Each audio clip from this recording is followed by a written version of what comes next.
Well, I definitely want to wish everyone a happy Africa Day. Now, many people, as I was posting about this on Instagram and even on YouTube in our community tab, make sure you check our community tab. We post different maybe pictures or little short messages, or anytime we post something to our website, we'll post a link to our community tab. Well, today is Africa Day, and it commemorates when the Organization for African Unity got started back in May 25th, 1963. Now, it's not called that now, but in 2002, July the 9th, they was changed over to African Union in Durban, South Africa. So every year they celebrate the continent of Africa, and many people have festivities. It's a big thing on the African continent. And part of, us being in the African diaspora, we should celebrate that as well, right? Because we all are the same people. If you don't think we the same people, I'm not talking to you. I'm talking about to those who feel they're displaced from the African continent. So for me, in my first experience, at least for, Africa itself, was when we made a video about the Ashenda Festival in Ethiopia. They reached out to us at that point. We talked for a while, and then we ended up going to Ethiopia itself. And that's when I had my first experience of the African continent. Now, prior to that, I was a lot of people like most people in Black America. I mean, you know about it, but you're not really thinking about it. I'm making too many trips until the invitation was offered. So, some people say, well, why, we don't get invitations, why they don't really want us there. That's a lie, because they didn't want us there. They wouldn't have reached out to me and made sure to have accommodations. It was just the best trip ever. I ended up going to the African Union, actually, in Addis Ababa. And, you've seen the video of that if you had watched our Ethiopia documentary. And the conversation I had with the sister, Malukin, shout out to her, while we was there, one thing that she told me that really resonated with me is she said that, you really don't belong there. You know that, right? You belong here. Felt when I come to your country, being African American is not being proudly citizen. Mm-hmm. That's what I noticed. And I felt sorry for all African Americans as well, because they are second child on their own country. I would say more so like fifth child in our own country. Yeah. No, the reason why I'm saying that is because in America, they have a racial hierarchy, and white being the top, and all of the groups who are non-white, but Black is at the bottom. Yeah. And so we're treated the worst of the worst. But the thing is, when we say, okay, well, fine, leave us alone or whatever, people get upset. We say, leave us alone, or we start talking about Africa. What do you want to go there for? And, well, if you don't like us, as you see on TV, a person runs from the police, they shoot you in the back, police don't go to jail. I saw that. Actually, by the time I was there, I actually see and read on your all local area local channels that Black people were killed like nothing. Yeah. That's not fair. But all African countries have they are wealthy. Mm-hmm. They have their own treasure as well. People should come and work on their own country. You'll be rich. You will create the country that you want to live in. Also, thing being African American is, as you said, as you're a fifth child, even if you give everything you would like to have, you'll not be respected. You'll be treated like a criminal. Right. When you see you, they don't feel you are an innocent guy. Correct. And many of them are also addicted, as I saw. Many white people are also addicted by this, what do you call, cocaine. Well, right now there's a lot of heroin and fentanyl now. And those things. Mm-hmm. But white people will not be noticed as Black people are noticed. People are thinking all Black people are spoiled while they're hard workers. If you come to your country, on your motherland, you might be, the fifth generation of your family. Mm-hmm. Maybe your grandparents are the one who migrant to U.S. and you are a U.S. citizen purely by birth, that doesn't mean you are Native American. You are not. You know that you still have African blood. So you have to feel that you are proud African, not proud American, because they are not treating you like you are. By the way, who built that country is not white people, it's black people. Right. Yeah, so those black people, if they came to their own land, their own country, and do what they did in foreign countries, they will create the country that they want to live in. That's what I believe. And like, how could I deny what she was saying? And then on top of that is that when I first got there, I felt a spiritual connection with the land. Like, it felt like, okay, this is home. I've been here before, like that kind of feeling. I don't have that same feeling in America at all. I don't. Anytime I go there, no matter what country, I feel that, because it just, the connection. I tell so many people, go just one time. Once you go one time, if you like it, okay, cool. If you don't like it, what could I say? But at least go one time. That's what I want people to do, because you will probably get the same spiritual connection that I have received when I went there. Because most people that go to the African continent, they always come back and say, man, it changed me. And that's usually what happens, because you're connecting back to a place that you belong. So after that experience, I decided I said, you know what, I got to start, thinking about expanding what I'm doing. I said, because it's a whole world out there, and we're all over the world, and we need to start connecting. And that's when, we had made the decision to change over from the Advice Show to African Diaspora News Channel. And of course, when we made that change, they're like, oh, why you do that? And all the things, but anytime I've made changes on something, I've always gambled on myself and what I'm doing. And it always works out, because I'm willing to take this step out there for what I believe in.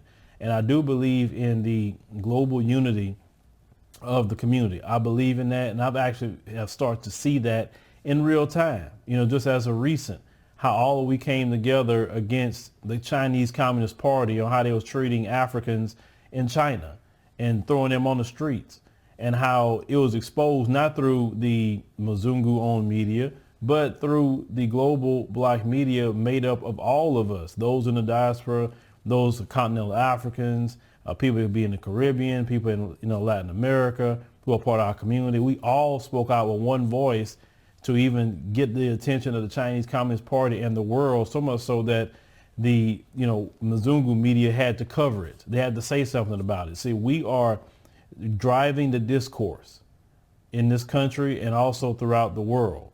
So yes, when we come together with one voice and one accord, we can make a difference.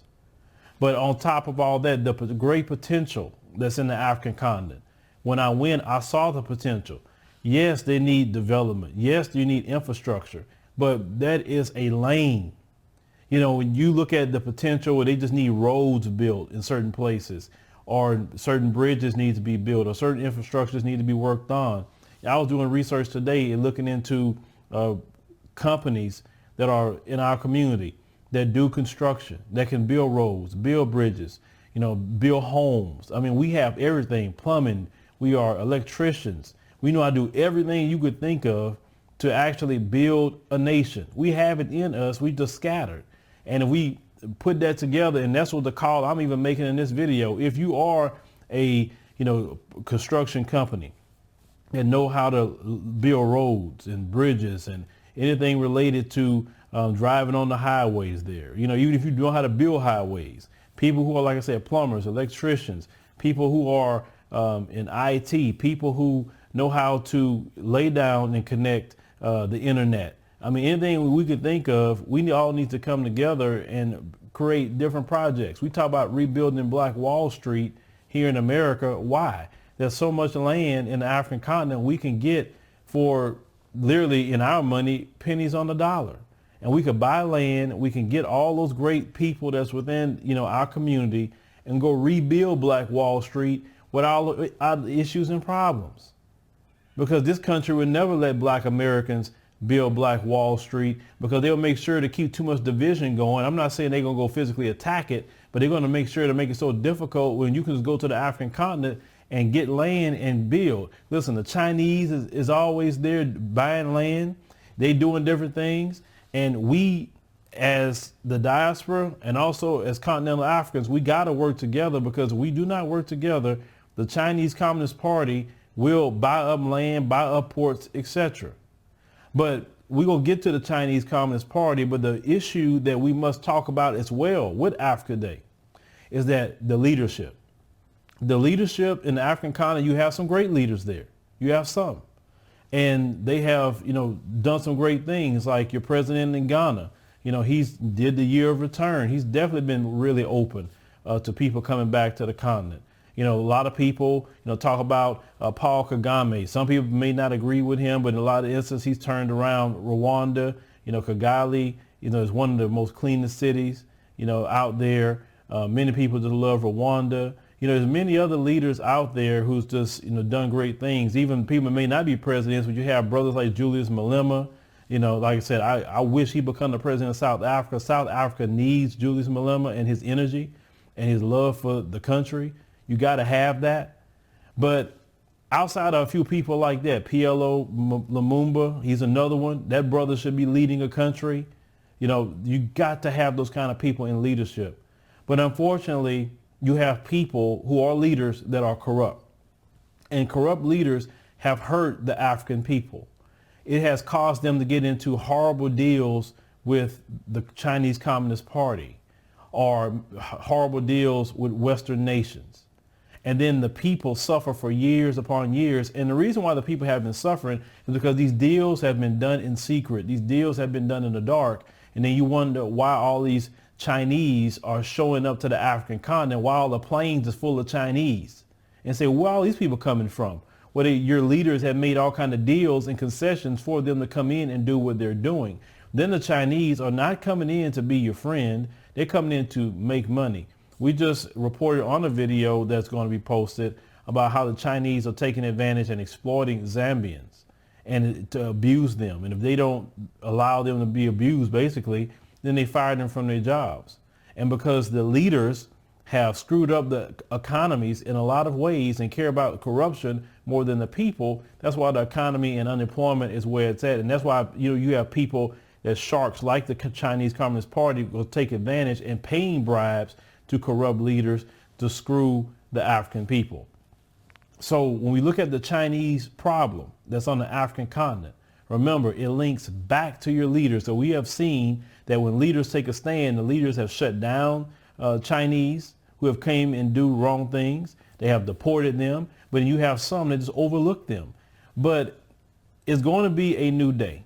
It's definitely going to be a new day. And you know who's going to turn around the African continent within a short amount of time? The youth. Let me tell you why the youth of Africa is going to turn it around. One, you're not bogged down with religion. You don't have white Jesus guiding you, because in the system of white supremacy, they wanted to make sure to give you white Jesus, and they want you in the position of praying for what you believe in while they fight for what they believe in. You understand?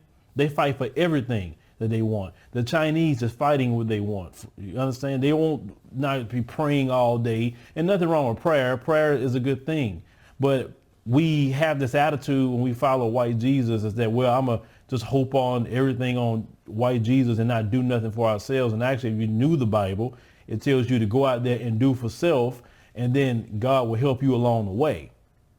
But it's not right to be in poverty. It's not right when you have the wealth of the world beneath your feet. All the resources, all these different people, the Chinese are leaving China to come to your countries. You're not running to theirs to get resources. They're running to yours because they don't have crap in China. The Western nations don't have crap as resources. They run into your nations, understand? So if you apply the right things, you could literally turn around your countries overnight, but you can't turn around with corrupt leaders. But the youth is going to turn around also because of the connectivity. See, the youth is connected globally, and the internet, social media has definitely made a difference. See, the leaders are not used to people having a voice. Some of them like to run their countries with, authoritarianism. They don't want you to talk. They don't want you to report what they got going on. And people now are reporting without having to show their face, or using people, for instance, like us, to report different things in their countries, when maybe that particular country, if you report on the leaders, then you would get in trouble in some way, form, or fashion. Well, now you can use that cell phone, as I told many people here in this country, use your cell phone as an agent of justice. Record what's going on, whatever the Chinese or whoever is doing things that's wrong. Make sure it's in good format. You know, I prefer it to be this way. I tell most people to film it that way, but if you can, that's fine. You can do that. Give all the relevant information. Make sure in the email you put the location, like the city or and country, of course. Make sure you put the name of the business or location. Put everything down and tell the story. That way we can report it. Because listen, you cannot speak up as a young person in your particular country that could be watching this video. But you can use someone like us or reach out to all of us within a diaspora that you know that makes content, and send that email to all of us so all of us can report on it in unison. Trust me, one thing that the Chinese Communist Party and even corrupt leaders on the continent do not like is exposure.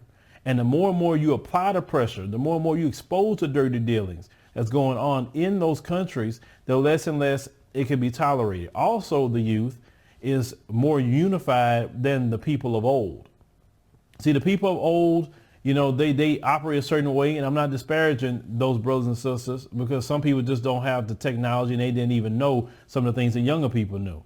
But I know that the youth of Africa and the African diaspora coming together is going to change the continent. This is why you hear a lot of people say, y'all need to come home. You need to connect. You need to, you know, come back and start some businesses. The reason why is because we can do it together.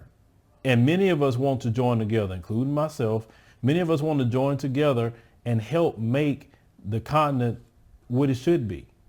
Not the place that you go and everybody else get rich and everybody else take from the spoils of the African continent.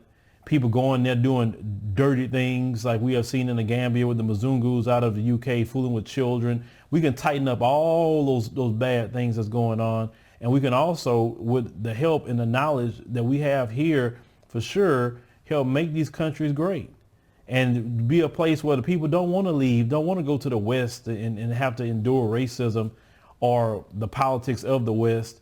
They can stay right there in their nations.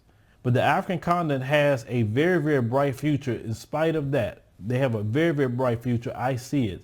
The Chinese is an issue, but the Chinese is not a extremely major issue that we need to deal with. I think we need to address the Chinese and call them out for all the BS that they're doing, but make sure the leaders is called out as well. Also, the youth, what you will have to do to make sure that we can all join together so you'll have no stumbling blocks. You must also pressure your leaders to have a quick path to citizenship for the diaspora to come back, because you can't say come back home and you don't have a path to citizenship. Now, the Chinese do a lot of dirty dealings because they have money behind it. The Chinese also will come on a visitor's visa and just don't go back. That's something else they like to do. We in the diaspora don't want to go on a visa and just be illegal in the country, taking advantage of lax immigration. No, we don't want to do that. We want to make sure it to be legal and lawful and have our paperwork. We don't want to be like the Chinese. Sure, we can do that based off of what I saw, that we can go to just about any African nation and just go there and just don't go back.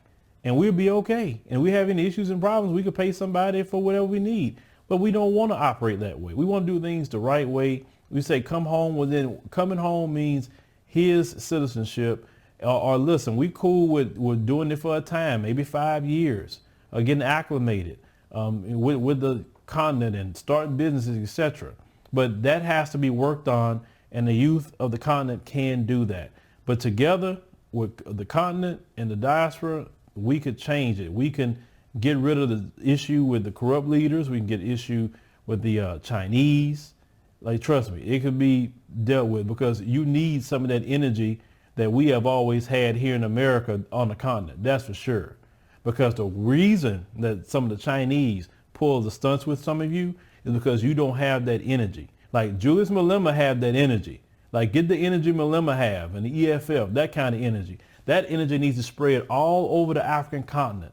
And you need to have African nationalism, is what you need to have. Now you hear the word nationalism, you thinking like the white supremacists. No, nationalism for Africans is basically Africa for Africans. We love our countries. We love our culture. We love our animals. Nobody going to come here and kill our animals. We love the land. We want to make the African continent great. We want to build up the infrastructure, build up skyscrapers. We want to just make a futuristic Africa. That is just loving where you come from. These other people that talk about nationalism, they're doing it off of hate. We talking about having a love of Africa. And when you want to leave the continent, say because of the leaders are screwing it up, then that is a problem. You got to have a African nationalism for the people. You got to have that, because they try to squash that in America when black people just have a love for themselves and want to do for self. But in the continent, nobody can squash that. You don't have no entities trying to get at you for having a love for your community, because you would not allow the Chinese to come in. Listen, the Chinese should be afraid to put their hands on any of you. The Chinese should be afraid to come and do dirty dealings in your countries. They should never do it. They should think twice, because they say, okay, if you do something, it's going to be a consequence. And listen, it's not going to be a consequence from the government. It's going to be a consequence from the people, because the people run this country, not those leaders. So we'll tell the leaders the first time, but if the leaders don't handle this, we'll handle it as a people, because we're not going to allow no foreign Chinese to come in and treat us any kind of way. Because with the stories I'm hearing that's coming out of some of these countries, how the Chinese, what they're doing is horrible. But the reason why they've been getting away with it, because it hasn't been exposed. That's why. And that's why it's important to have media. And all of you, whether you are, here in America, the Caribbean, Latin America, the continent, you are very important, because media is information, but also media is warfare. And we got to have that. You understand that when you have countries going at each other, and they're talking about a Cold War. Propaganda and media is part of a quote unquote Cold War, where we have recognized that the Chinese Communist Party is the enemy of the African people. They are. They're not a friend. They have proven themselves to not be a friend, but to take advantage. They supposed to build the new African Union building and then found out the Chinese had all kind of spy equipment sending information back to Beijing. That's not being a friend of the continent. So you have to question anything the Chinese Communist Party is doing on the continent. Are you doing it for nefarious reasons? Are you trying to spy? What are you doing? I mean, because when people just show up and say, hey, I want to give you something, and what's going to cost me? Because no one just gives you anything for free. So we got to recognize that the Chinese Communist Party is one of the greatest threats to the African continent and African people worldwide. Look at what they've even done here in America, how they have, hit black women and choked black women and try to lock them in businesses, because this is the way they treat their own people. If you study what happens in China, and that's fine, they can treat their people what they want. When it comes to Africans, you're not going to be treating them any kind of way, whether it's here in America or on the continent. It's just not going to work. And due to a lot of the treatment and some things that's been going on, that's why in the black community, we have said we're not going into no Chinese restaurants or Chinese businesses, because they're not going to just treat black people any kind of way throughout the world and get our money. And we need to have a global boycott. Even if they have businesses in your countries, boycott them. Do not go to shop with them. Do not buy anything from them, because they don't respect us and they should not get our money, period. That's like first and foremost, to teach people to respect us. But we could come together here on Africa Day. We could say, listen, this is the course for the future, is unity. We're going to try to put things together to build the infrastructure. We're going to work on, the internet in a lot of places, especially in the rural areas, and make sure in the continent, go to the rural areas. Educate those brothers and sisters, because what the Chinese is doing is going to the rural areas and taking advantage of people who don't really know certain things that maybe people in the city know. So you guys leave the city and go educate your brothers and sisters to what the Chinese Communist Party is doing and how they're taking advantage. So when they go to their lands and try to get access to their resources, they'll see them coming and say, oh, nope, get out of here or you're going to have a problem. So we all got to work together to educate each other. Make sure you pass the videos, report on your governments if they're doing wrong. Like I said, use platforms like us and many others if you can't do it in your country because you're afraid maybe you'll get in trouble, etc. But we all can work together and make the African continent great. Now, I see a bright future. I know the youth is going to be the generation that's going to turn the African continent around. I know it because even the Mzungus is scared. They're worried about this younger generation because they're saying it's too many of y'all for one. They're saying need depopulation, but they never say to depopulate them, right? Well, they're worried about you because they know you are the generation that's going to turn everything around and put Africa in its proper place. Trust me, right now you got people that say, oh, I don't want to go, but as things turn around, they're going to see how great it is, and more people are connecting because the coronavirus, shutdown is not going to last forever. It can't last forever. People will just be coming, and them same people that's talking about the continent, even outside the community, they're going to be begging to get in there too. That's the only bad part. We need to get to a point where people need to understand fly right or fly out when you come in, because you can't come in and do anything that you want to do. But I want to give everyone that's, on the African continent definitely Happy Africa Day. And we'll make sure to celebrate that once a year because in this country, it's Memorial Day. And I understand Memorial Day was started by African Americans. When it comes to after the Civil War, they, wanted to honor, the soldiers that helped fight in the Civil War. And that's where Memorial Day comes from. But they don't like to tell that part of the story. They only want to make it about everything else but the black people that actually started that. But in this country, we have started so many things. We built so many things, and we do get no credit, or this country just have like a F black people attitude. But we want to make sure to just say Happy Africa Day, ladies and gentlemen. Sometimes people may think, wow, I didn't know that. But hey, it is Africa Day. That's why, I'm dressed as I'm dressed today. But let me know in the comments, what's your position on the African continent? How do you feel the future is going to be?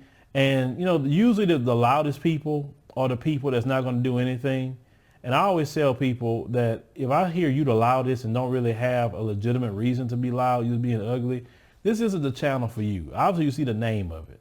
But we want to connect with everybody. We're working with different creators. We're trying to build something great. And we have so many ideas coming down the pipe. I'm not going to tell you all of it, but it's definitely going to make the unity definitely happen much faster.